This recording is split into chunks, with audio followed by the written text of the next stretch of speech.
llamada infecciones por gérmenes atípicos. Muy bien.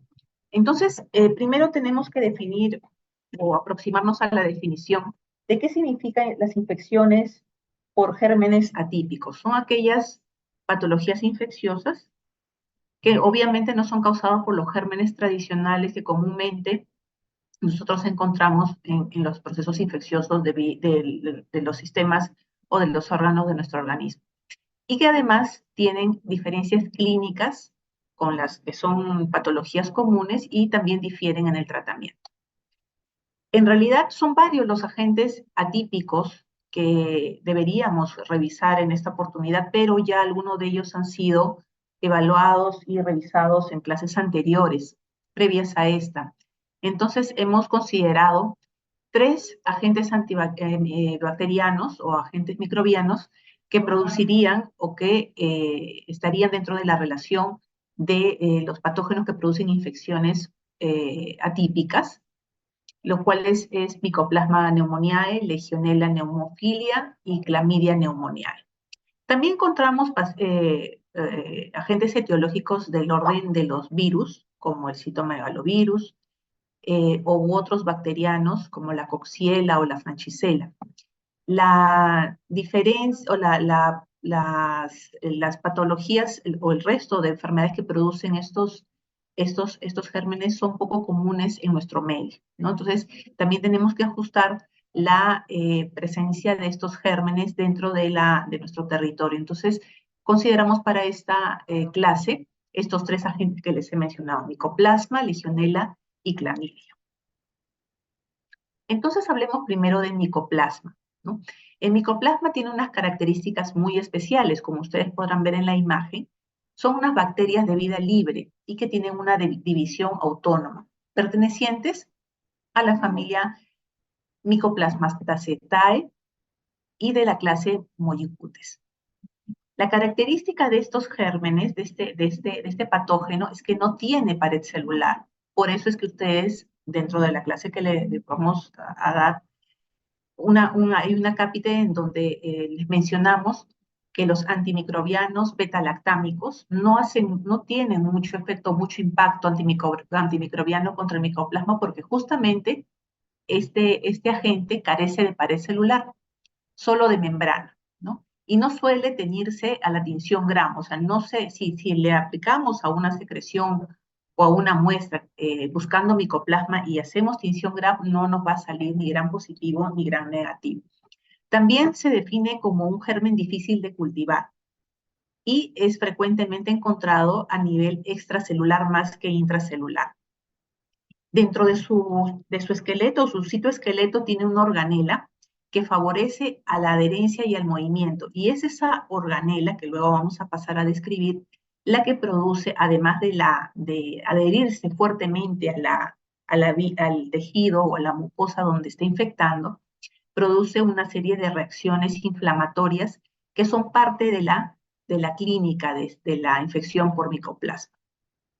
Se informa también que la mayoría de estos micoplasmas son especies no patógenas para el ser humano y que incluso habitan normalmente las vías respiratoria alta y la genital.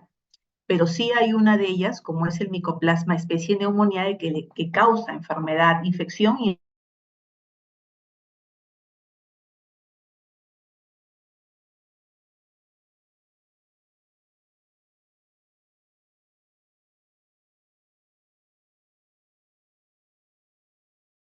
les decía, esa organela que tiene eso es un extremo que se adhiere a la mucosa, en este caso respiratoria, tiene una característica, una organela que tiene una proteína terminal que se denomina P1, ¿no?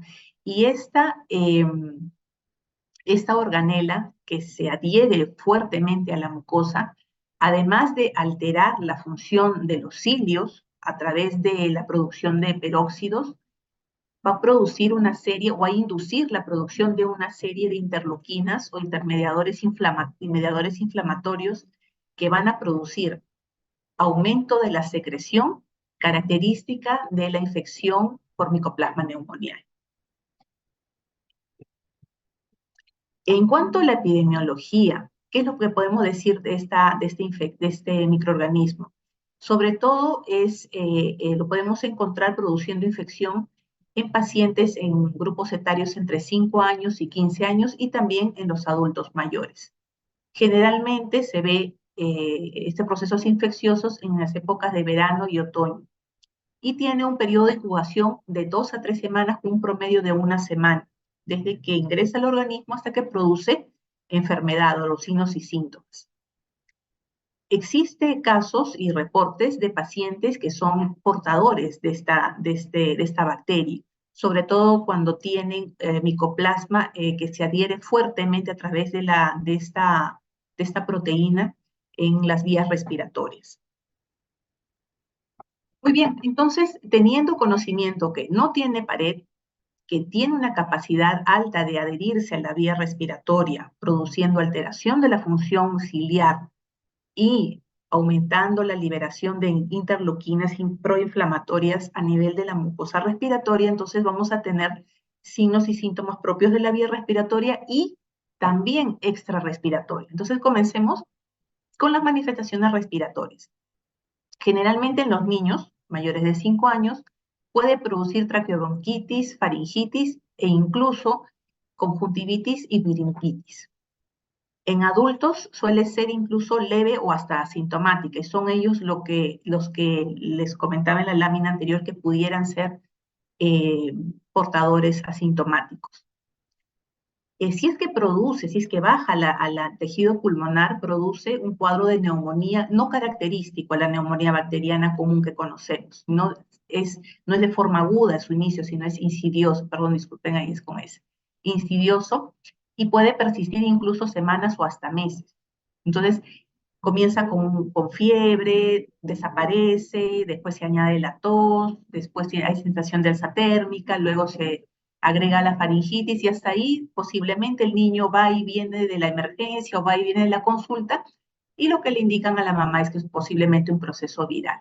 Pero como es insidioso, sigue con las molestias el paciente, ¿no? Escalofríos, mialgias, artralgias y malestar general. Para luego ya, si es que no se evalúa bien al paciente, el tiempo de evolución o cómo ha sido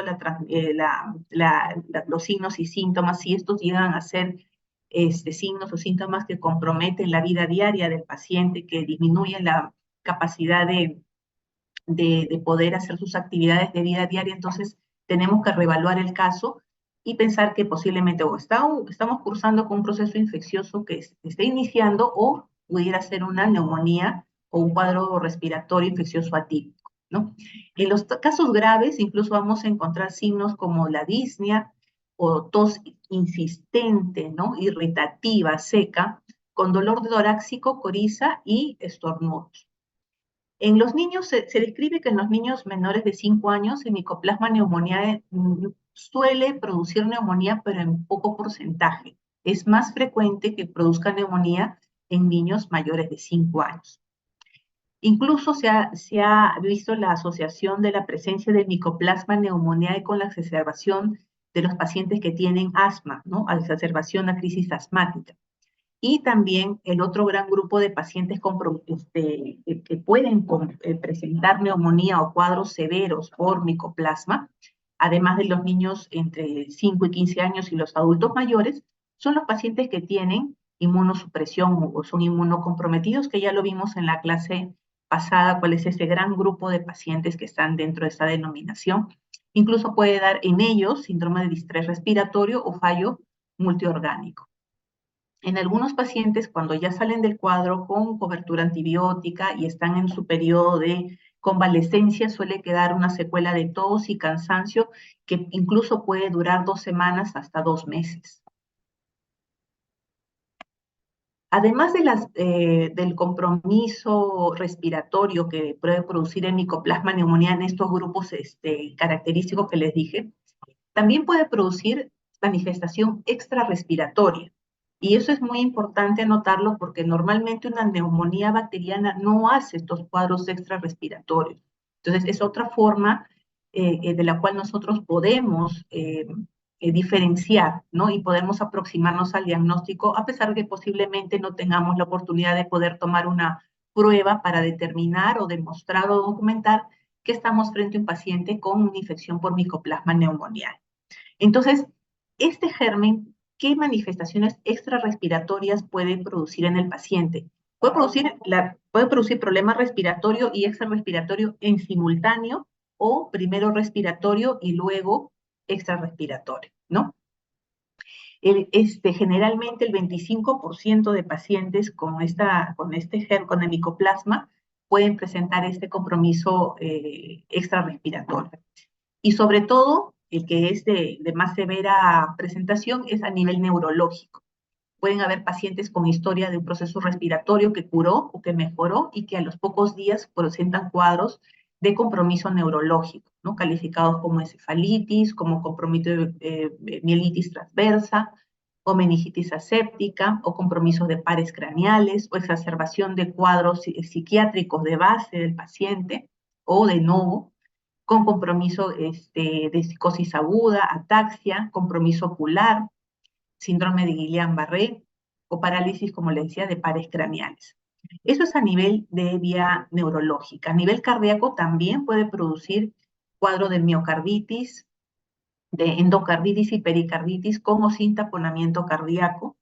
Y a nivel de músculo esquelético, aunque no se puede mucho diferenciar, porque puede ser parte del cuadro respiratorio, del inicio de los síntomas respiratorios, pero a veces pueden presentar severas mialgias o compromiso de las articulaciones, o poliartropatías, o incluso artritis séptica, ¿no? Entonces, todos los cuadros que sean, por eso es importante investigar cuadros extrarrespiratorios que hayan tenido antecedentes de compromiso respiratorio,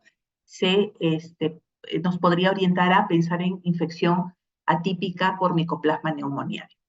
Otro órgano que está comprometido cuando tenemos infección por micoplasma es la vía hematológica, la vía renal y las dermatológicas, que son las más llamativas. Por ejemplo, el exantema maculopapular o presencia de vesículas, que no son herpes obviamente, que son distintas, que de distinta presentación y ubicación.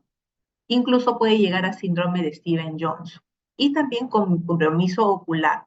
Lo que sí se ve frecuentemente en la población de 5 a 15 años es infección respiratoria asociada a compromiso ocular. Por ejemplo, el ojo rojo, ¿no? O conjuntivitis, o uvitis anterior, o retinitis, o hemorragias retinianas, que puede incluso hasta el edema de papila. Muy bien, entonces, ¿cuándo hacemos el diagnóstico? O sea, además de la sintomatología que trae el paciente, lo diferente que puede ser este compromiso respiratorio, con algunos signos y síntomas posterior a ellos extrapulmonares, nosotros tenemos que evaluar al paciente, ver la evolución de sus signos y síntomas, y lo que podemos apoyarnos en la ubicación de la lesión es, por ejemplo, en este caso, con solicitando una radiografía de tórax. ¿Qué es lo que vamos a poder valorar ahí? ¿No? Entonces, generalmente la radiografía nos da la ubicación y la magnitud de la lesión, ¿no?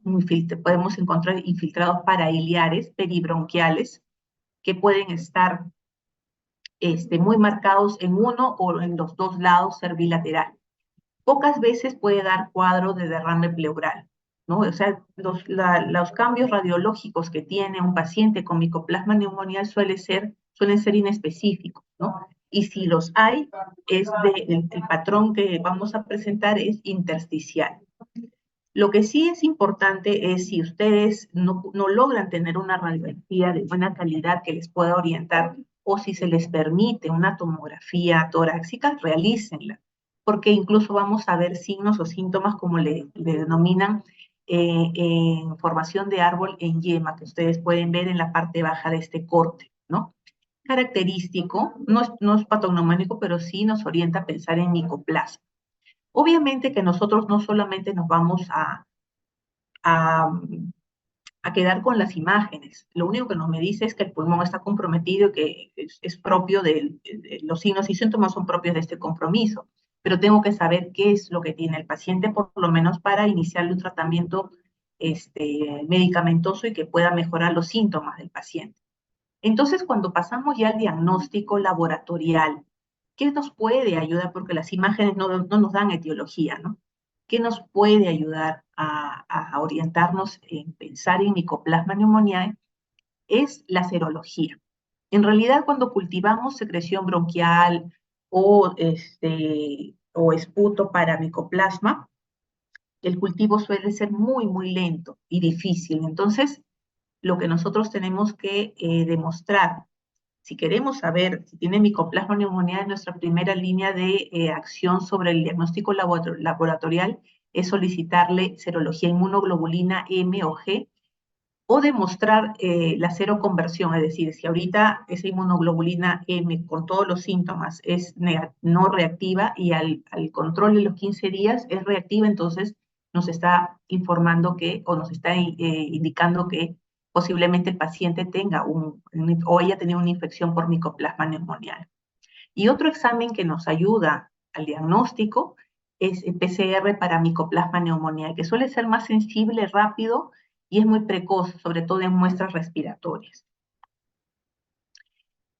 Tanto para Mycoplasma como para Legionella y Clamidia es muy importante, además del tratamiento, la prevención. Estos 3 gérmenes atípicos que vamos a revisar ahora, como les comenté, todos tienen la vía de transmisión respiratoria. Legionella tiene además otra vía de transmisión, pero lo que caracteriza a las 3 es la transmisión respiratoria. Por eso es importante que el paciente con procesos respiratorios y esté con sintomatología tipo estornudos o tos o secreción nasal, use mascarilla. Eso es muy importante. 1, 2, la eliminación o la segregación de sus secreciones a través del pañuelo o servilletas o papel higiénico, papel toalla, debe ser en un lugar adecuado, con lavado de manos posterior. Yo sé que estas cosas posiblemente uno dice, sí, pues yo lo sé, sí, pero los pacientes no.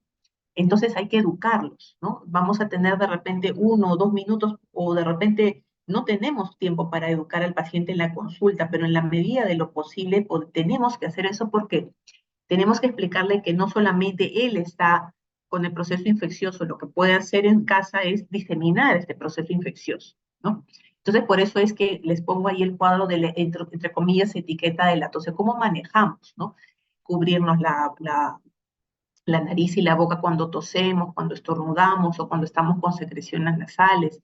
Cambiar la mascarilla, no es que yo me pongo la mascarilla ahorita y la tengo hasta el día viernes y la misma, no, ustedes saben que se humedece con la respiración y hay que cambiarla de forma prudencial cada día o usarla y desecharla si es que está muy húmeda o las ligas ya no están, no cierran herméticamente o cubren la nariz y la boca en cuanto a las mascarillas y a los respiradores que debe usar el personal de salud también, ¿no? Aparte de ello, tenemos entonces el tratamiento. Muchos de estos procesos de Mycoplasma pneumoniae suelen autolimitarse y muchas veces también son catalogados como procesos virales, porque al final se autolimitan sobre todo en adultos, ¿no? Se autolimitan, no requiere de repente en ese momento realizar un diagnóstico laboratorial, y no es necesario, obviamente, tratamiento. ¿En qué grupo de pacientes sí necesita tratamiento? Son aquellos en donde el, eh, el paciente está complicado o no mejora con la medicación que normalmente ustedes dan para procesos infecciosos bacterianos, ¿no? Entonces, lo que hacen los antibióticos es reducir la duración de los síntomas y obviamente evitar la transmisión, ¿no? La transmisión local de la enfermedad. Entonces, como habíamos dicho, como no tiene pared este micoplasma, tiene, tiene membrana, entonces los antibióticos beta-lactámicos no tienen mucho efecto sobre la multiplicación de esta bacteria. Entonces, esta bacteria suele ser resistente a los beta-lactámicos. ¿Cuáles son los antibióticos de los cuales micoplasma es sensible? Están los macrólidos como la citromicina o la claritromicina, las tetraciclinas como la doxiciclina y la fluorquinolona, cipro o levofloxacin. Sí hay que valorar bien el uso en niños, riesgo-beneficio del uso de las fluorquinolonas. Actualmente sí se puede usar fluorquinolonas, pero no es de primera línea para un niño, ¿no? Menores de 18 años, o perdón, de menor de 15 años o menores de 10 años, hay que evitar el uso de quinolonas. Primero, usar otro tipo de antibiótico para poder tratar el proceso infeccioso. En cambio, en adultos no hay problema de usar las fluorquinolonas. De primera línea, tanto en adultos como en niños, entonces son los macrólidos. En segundo lugar, la doxiciclina, que es una tetraciclina, y la ciprofloxacina. Y como ustedes ven, casi todos estos antibióticos, cuando iniciamos tratamiento, lo tenemos que mantener por lo menos entre 10 a 14 días. Entonces hemos terminado la primera parte de lo que es infección por micoplasma. Pasamos a lo que es Legionella pneumoniae. Esta sí suele pintarse o suele salir o manifestarse en las tinciones Gram y se cataloga como un bacilo Gram negativo aerobio que no forma esporas y que a comparación, junto con el micoplasma, suelen ser muy difíciles de cultivar. También tiene una estructura flagelar que ayuda a adherirse fuertemente a las mucosas o al tejido donde está infectando. Se ha determinado que la Legionella tiene alrededor de 40 especies y de esas especies, la especie Pneumoniae a su vez tiene 16 serotipos que son los que producen enfermedad en los seres humanos. Y el serotipo que más produce enfermedad en nosotros es el serotipo 1. También su transmisión es a través de la vía respiratoria, ¿no? Cuando llega a los alvéolos, en los alvéolos ustedes saben que tenemos macrófagos o fagocitos, pero que como al ingresar, al ser fagocitado esta legionela dentro hacia el cuerpo del macrófago para que luego sea destruido por los lisosomas y las enzimas que contiene como no se une el fagosoma con los lisosomas, entonces el patógeno queda como parásito dentro de la célula, ¿no? Y es una forma de hacer cierta resistencia y luego, como ve que ya nadie lo ataca, comienza a multiplicarse, ¿no? Bien. Además de la vía respiratoria, de la transmisión respiratoria, esta legionela también suele ubicarse en aguas, a la superficie de las aguas, como de lagos, ríos, estanques o piscinas. Entonces, a diferencia de micoplasma, otra vía de transmisión es la exposición a este tipo de ambientes, ¿no? Es característico que la legionela coloniza sistemas de abastecimiento, sobre todo de distribución de agua, ya sea fría o caliente, o que también que generen agua en aerosol, por ejemplo, la calefacción o el aire acondicionado. Todo lo que produzca una biocapa, es decir, una capa que se adhiera a la superficie de los objetos o de las piscinas o de los calefactores o sus conductos, ya sea por materia orgánica, va a favorecer la multiplicación de esta legionela. Ahora, la infección por legionela puede producir infección tanto dentro del hospital como fuera del hospital, ¿no? Acá ustedes tienen un cuadro, pueden observar que la legionela es una bacteria que tiene características, por ejemplo, en temperatura, se mantiene una temperatura corporal, incluso fuera, y que favorece incluso su multiplicación. Todos los lugares, en este caso tuberías o conductos que tengan una biocapa de materia orgánica, son lugares muy importantes para la reproducción de esta bacteria, ¿no? Y cuando usamos estos sistemas de calefacción, aire acondicionado, duchas de vapor o saunas, si estas conexiones que abastecen estos vapores o estas aguas a estos ambientes están colonizados con legionela, esa es la otra forma de poder transmitirnos esta enfermedad.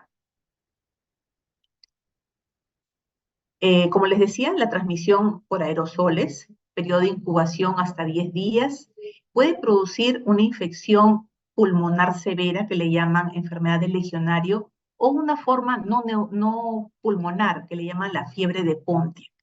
Si estamos hablando de una infección pulmonar de legionario, una infección pulmonar generalmente severa, con compromiso respiratorio severo, hipoxemia, y que suele verse sobre todo en pacientes mayores de 40 años con inmunocompromiso y comorbilidades.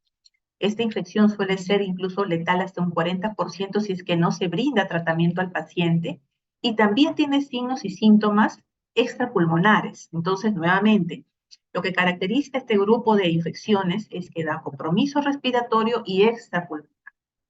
Y la fiebre neumónica, no neumónica o fiebre de Pontiac, generalmente es un cuadro febril agudo que se autolimita.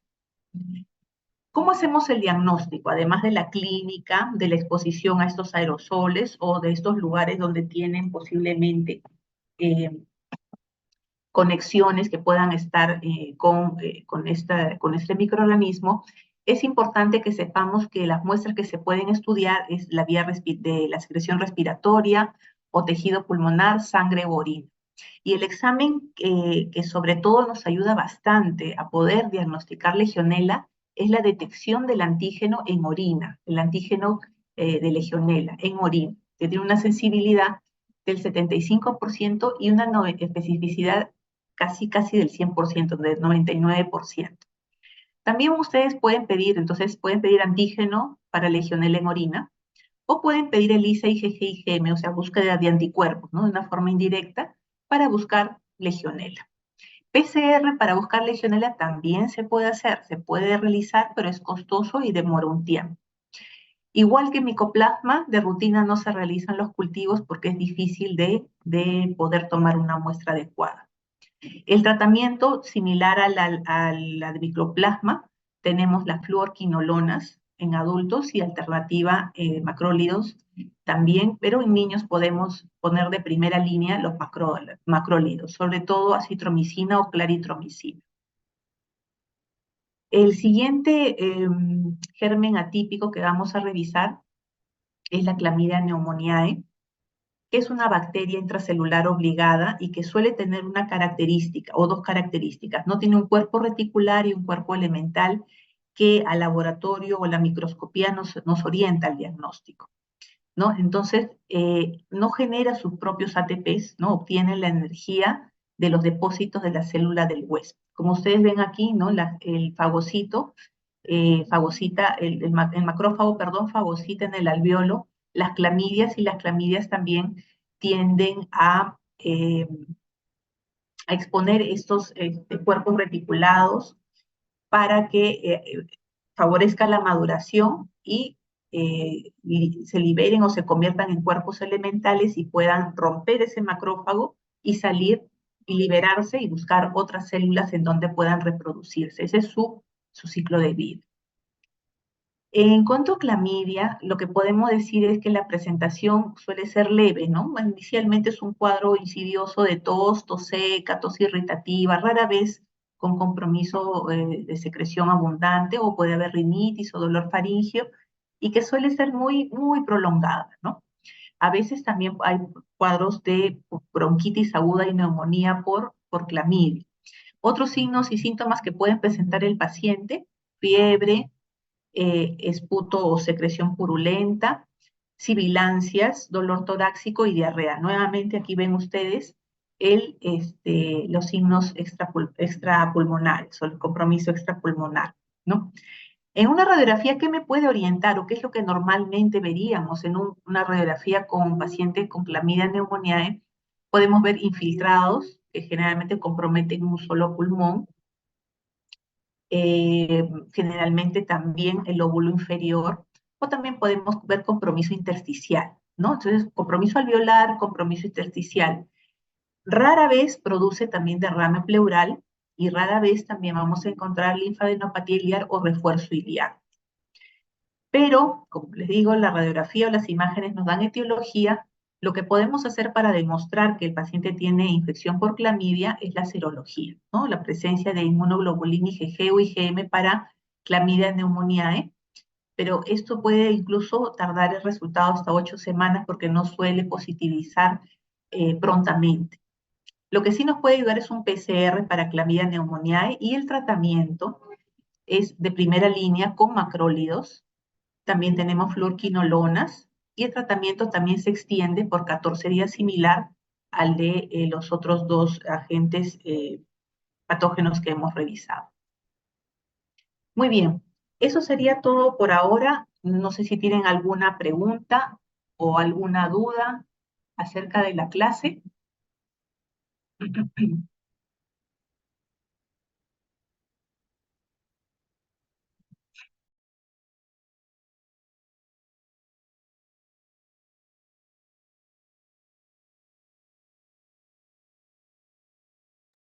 ¿Me indican, por favor, si hay alguna duda, alguna pregunta? Al parecer no hay ninguna pregunta, doctora. Muy bien, entonces, si no hay alguna duda, damos por concluida la actividad del día de hoy de la clase de infecciones por gérmenes atípicos. Y luego de esta clase tienen otra clase que ya es la última de la rotación. Espero que haya sido de provecho esta rotación para ustedes y que revisen los temas. Vamos, en mi caso son dos clases que he dictado, se las voy a hacer llegar al delegado de mi sede, del Hospital de Policía, para que pueda informarle al resto de la promoción. Muchas gracias por su atención.